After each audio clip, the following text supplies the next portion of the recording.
இன்றைய இன்றைய ஜீவ ஜீவ அப்பம் அப்பம் தேவனுடைய வார்த்தையானது ஜீவனும் வல்லமையும் உள்ளதாயும் இருபுறமும் கருக்குள்ள எந்த பட்டயத்திலும் கருக்கானதாயும் ஆத்மாவையும் ஆவியையும் கணுக்களையும் ஊனையும் பிரிக்கத்தக்கதாக உருவ குத்துகிறதாயும் இருதயத்தின் நினைவுகளையும் யோசனைகளையும் வகையறுக்கிறதாயும் இருக்கிறது.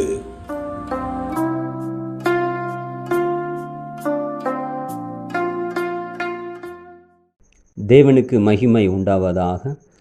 இந்த நாளிலும் இந்த தியான வேளையின் மூலமாக நம்முடைய ஜெபங்களுக்கு பதிலை பெற்றுக்கொள்ளத்தக்கதான விசுவாசத்தை கர்த்தர் நம் ஒவ்வொருவருக்கும் தருவாராக. அன்றைக்கு அப்போஸ்தல நாட்களிலே ஆண்டவர் அநேக அற்புதங்களை அடையாளங்களை செய்து கொண்டிருந்தார். அதில் ஒரு சம்பவம், விசுவாசிகளுடைய சபையாருடைய ஜெபத்தை கேட்டு ஆண்டவர் சிறைச்சாலையில் இருந்த பேதுருவை தன்னுடைய தூதனை அனுப்பி விடுதலையாக்கின ஒரு சம்பவம். இந்த சம்பவம், பேதுருவை விடுதலையாக்கின சம்பவம் எதனால் நடந்தது என்று நாம் பார்க்கும்போது, இன்றைக்குண்டான வேத பகுதியில் அப்போஸ்தல நடபடிகள் 12ஆம் அதிகாரம் 12ஆவது வசனத்தில் இப்படியாக ஒரு வார்த்தை எழுதப்பட்டிருக்கிறது. அங்கே அநேகர் கூடி ஜெபம் பண்ணி கொண்டிருந்தார்கள். எதற்காக ஜெபித்து கொண்டிருந்தார்கள் அப்படின்னு மேலே உள்ள வேத வசனங்கள், அதாவது அப்போஸ்தல நடபடிகள் 12:5 பார்க்கும்போது, அப்படியே பேதுரு சிறைச்சாலையிலே காக்கப்பட்டிருக்கையில் சபையார் அவனுக்காக தேவனை நோக்கி ஊக்கத்தோடு ஜெபம் பண்ணினார்கள் என்று நாம் வாசிக்கிறோம். ஆக இவர்கள் எதற்காக ஜெபித்து கொண்டிருந்தார்கள் அப்படின்னு பார்க்கும்போது, பேதுரு சிறைச்சாலையில் இருக்கிற பேதுருவை கர்த்தர் விடுதலையாக்கும்படியாக இவர்கள் ஜெபம் பண்ணி கொண்டிருக்கிறார்கள். இப்படி சபையாருடைய ஜெபத்தினால் மீட்கப்பட்ட பேதுருவால் தான் போக வேண்டும் என்று நினைத்த வீட்டிற்குள் பிரவேசிக்க முடியாமல் கதவை மாத்திரம் தட்டி கொண்டிருந்ததை 13 மற்றும் 16ஆவது வசனத்தில் நாம் பார்க்கலாம். 13ஆவது வசனம், பேதுரு வாசற்கதவை தட்டின போது. 16ஆவது வசனம், பேதுரு பின்னும் தட்டி கொண்டிருந்தான். இப்படி பேதுரு, விடுதலையாக்கப்பட்ட பேதுரு வீட்டுக்குள் பிரவேசிக்க முடியாமல் தட்டி கொண்டிருந்ததுக்கு என்ன காரணம் அப்படின்னு பார்க்கும்போது, இப்படி பேதுரு கதவை தட்டின சத்தத்தை கேட்ட ரோதை என்கிற பெயரை கொண்ட ஒரு பெண் அந்த ஜெபம் பண்ணி கொண்டு இருந்த அந்த கூட்டத்தில் போய் இந்த மாதிரி பேதுரு வந்திருக்கிறார் என்று சொல்லும்போது, அவர்களில் சிலருடைய பதில் எப்படி இருந்தது அப்படின்னா, 15ஆவது வசனம், அவர்கள் நீ பிதற்றுகிறாய் என்றார்கள். அதாவது நம்ம ஒரு பாஷை சொல்ல போனோன்னா, நீ பொய் சொல்கிற, நீ ஏமாத்துற, நீ ஏன் தேவையில்லாமல் பேசுகிற அப்படின்னு நம்ம எடுத்துக்கொள்ளலாம். இந்த சம்பவத்தை வைத்து நம்மளோட வாழ்க்கையில் பார்க்கும்போது, இவங்க எதுக்காக ஜெபித்து கொண்டிருந்தாங்க? பேதுருவை கர்த்தர் விடுதலையாக்கணும், பேதுருவை கர்த்தர் காப்பாற்றணும் என்பதற்காக. அந்த ஜெபத்தை கேட்டு ஆண்டவரும் பதில் கொடுத்துட்டாரு, பேதுருவும் விடுதலையாக்கிட்டாரு தன்னுடைய தூதனை அனுப்பி. இப்போ பேதுரு எங்கே நிற்கிறாரு? வீட்டு வாசலில் உள்ளே பிரவேசிக்க முடியாதபடி.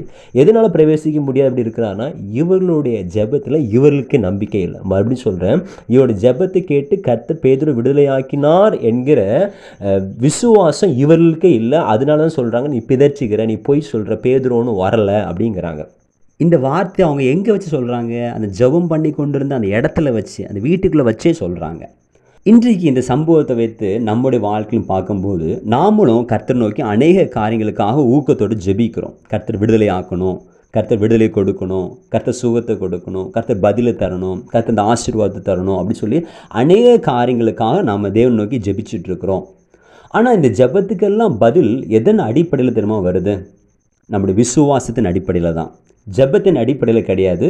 எதுக்காக ஜெபிச்சோமோ அதை எப்படி நம்ம விசுவாசத்தோடு அதை நம்ம ஹேண்டில் பண்ணுறோமோ அதை பொறுத்து தான். ஃபார் எக்ஸாம்பிள், ஜெபத்தை முடித்த உடனே நம்ம சொல்ல வேண்டிய வார்த்தை, நான் ஜெபிச்சுட்டேன், ஆண்டவர் எனக்கு பதில் கொடுத்துட்டாரு அப்படிங்கிற விசுவாச முழக்கத்தோடு கூட நம்ம சென்றால் நிச்சயமாக அந்த ஜெபத்துக்கு பதில் உண்டு.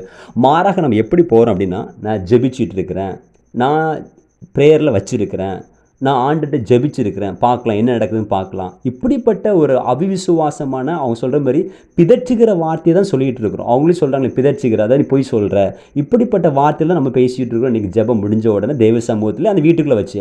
இதனால தான் அநேக ஆசீர்வாதங்கள், நம்முடைய ஜெபத்துக்கு உண்டான பதில்கள் வீட்டு வாசல் நின்று கதவை தட்டிகிட்டு இருக்குது. விசுவாசம் அப்படிங்கிற வார்த்தையினால், விசுவாச அறிக்கையினால், கர்த்தர் சந்தித்துட்டார் என்கிற அறிக்கையினால் பூட்டி இருக்கிற கதவை திறந்து வாசல் நிற்கிற ஆசீர்வாதத்தை உள்ள அனுமதிக்க நம்ம இன்னும் ஆயத்தமாக இல்லை. இயேசு கிறிஸ்து வார்த்தை எப்படியா சொல்கிறாரு? மேலும் நீங்கள் விசுவாசம் உள்ளவர்களாய் ஜெபத்தில் எவைகளை கேட்பீர்களோ அவைகளெல்லாம் பெறுவீர்கள். நீங்கள் ஜெபிச்சதுனால ஆண்டவர் தருவேன்னு சொல்லலை. நீ விசுவாசம் உள்ளவர்களாய் ஜெபத்தில் எவைகளை கேட்பீர்களோ அவைகளெல்லாம் பெறுவீர்கள் என்றார். இந்த நாட்களில் ஆண்டவர் எதிர்பார்க்குற காரியம், நம்மளுக்கு அநேக ஜெபங்களுக்கு ஆண்டவர் பதில் கொடுத்துட்டார். அது வாசல் படியில் தான் நின்று கதவை தட்டிக்கிட்டு இருக்குது. ஆனால் எப்படி நம்ம அந்த கதவை திறக்கணும் அப்படின்னா, நான் ஜெபித்த ஜெபத்திற்கு கர்த்தர் பதில் கொடுத்து விட்டார், விடுதலை ஆக்கி விட்டார், சுகத்தை கொடுத்து விட்டார், இந்த ஆசீர்வாதத்தை கொடுத்து விட்டார் என்று விசுவாசம் முழக்கம் விடும்போது நிச்சயமாக வாசல் படியில் நின்று கொண்டிருக்கிற பதில்கள், ஆசீர்வாதங்கள், விடுதலைகள் நம்மளுடைய வாழ்க்கைக்குள் பிரவேசிப்பதை நம்மால் காண முடியும். ஆகவே இந்த நாட்களில் ஜெபத்தை முடிக்கும்போது விசுவாச முழக்கத்தோடு கூட கர்த்தர் சந்தித்து விட்டார் என்று முடிக்கிற ஒரு கிருபையை, ஒரு விசுவாச ஆவியை கர்த்தர் நம்ம ஒவ்வொருவருக்கும் தருவாராக. ஆமென்.